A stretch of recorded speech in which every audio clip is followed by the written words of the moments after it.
À l'initiative des 3 FRSEA Pays de Loire, Normandie, Bretagne, nous avons décidé de faire le siège du groupe Lactalis pour essayer de les faire plier et de faire mieux respecter les accords qui permettent de mieux vivre pour nos éleveurs. C'est pas un hasard qu'on se retrouve à Laval, parce qu'aujourd'hui, c'est quand même l'industriel transformateur qui rémunère le moins le lait donc, au niveau national. Venus de Vendée, de Mayenne, du Maine-et-Loire ou encore de la Manche, ce mardi 23 août, ils sont entre 4 et 500 à occuper le rond-point Lactalis, aussi appelé rond-point du Zoom. Les accès à l'entreprise sont bloqués, les producteurs occupent les lieux, devenus campements 24 heures sur 24. Sans résultat, nous ne sortirons pas du rond-point Lactalis. On restera le temps qu'il le faut pour avoir un résultat qui puisse être le plus proche de notre prix de revient. C'est une stratégie d'usure que nous avons pour cette entreprise-là. Sous un soleil de plomb, le rassemblement se fait dans le calme. Les discussions et les roulements s'enchaînent. Certains ont fait 2h30 de route, d'autres s'absentent quelques heures pour s'occuper de leurs animaux, puis reviennent. La détermination est là. Le blocus a commencé dès lundi soir. Nous, on a nos familles derrière et ça, il n'y a rien qui motive plus quelqu'un que quand on touche à sa famille et qu'on ne lui donne pas les moyens de pouvoir la faire vivre, quoi. Si on refuse de combattre, on accepte de crever.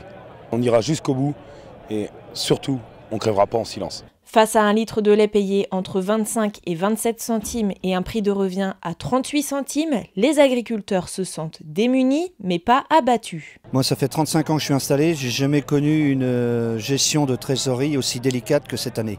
On emprunte pour rembourser nos emprunts, on perd de l'argent au quotidien, la motivation est encore là parce qu'on aime nos animaux, parce qu'on a encore envie de... Mais certains vont baisser les bras. Fin d'année, déjà beaucoup nous ont dit qu'ils arrêteraient ou qu'ils avaient des projets et qu'ils ne les feront plus.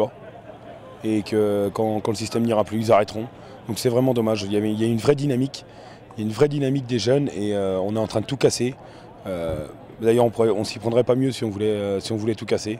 Les producteurs attendent maintenant des solutions.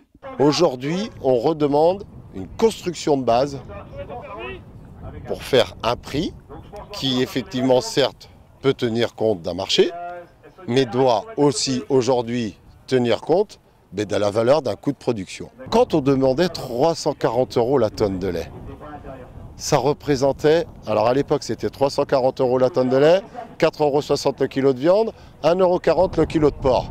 Ça représentait 3 € dans un caddie de la ménagère par mois, qui représente, allez, pour faire rond, 40 € par an. C'était pas l'impossible, sauf qu'aujourd'hui, l'industriel, c'est comme la GMS, c'est la guerre au prix bas.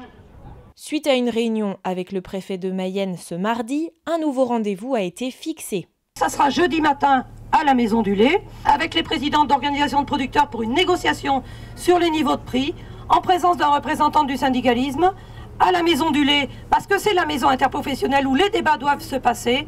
Nous ne voulons pas que le ministre de l'Agriculture interfère. En présence du médiateur, c'est son rôle. À la suite de la réunion, le résultat n'est pas satisfaisant, nous restons là. On va organiser le week-end, on va organiser la semaine prochaine.